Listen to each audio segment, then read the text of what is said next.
किती स्टॉल आहेत, कुठली कुठली गावं आहेत सहभागी झालेली? यामध्ये 7 गाव आहेत. पीरवाडी, वाशी, नंदवाळ, कांडगाव, जैताळ आणि हे पिंपळगाव आहे. त्याच्यानंतर कोल्हापूरमधले पण थोडे आहेत.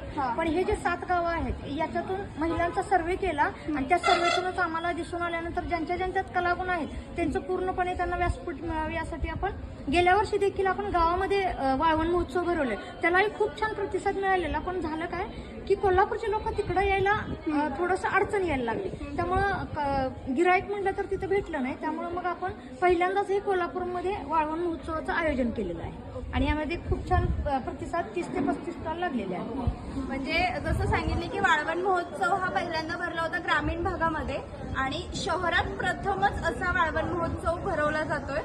महिलांच्या कलागुणांना वाव देत त्यांना स्वयंनिर्भर बनवण्याचं काम या वाळवण महोत्सवातून केलं जाते आणि खूप अभिमानाची आणि येणाऱ्या पिढीसाठी एक आदर्शदायी अशी गोष्ट आहे.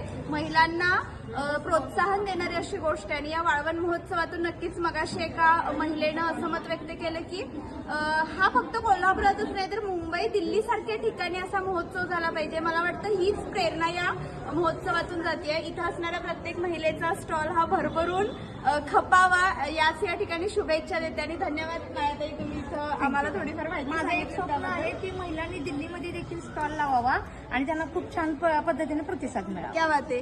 दिल्लीत सुद्धा आमच्या रणरागिणी आता गाजणार आहेत आणि अनुराधाताई असतील, मायाताई असतील, अवनी संस्था असेल, अर्थात कोल्हापूरच्या या रणरागिणींकडून दिल्लीत जाऊन आम्ही काहीतरी गाजावाजा करणार आहे. हे त्याचं भाकीत आहे असं म्हटलं तरी हरकत नाही. बाकी पुन्हा एकदा सर्वांना हाच आदर्श घ्या आणि इथल्या असणाऱ्या सर्व महिलांना सुद्धा याच शुभेच्छा. धन्यवाद.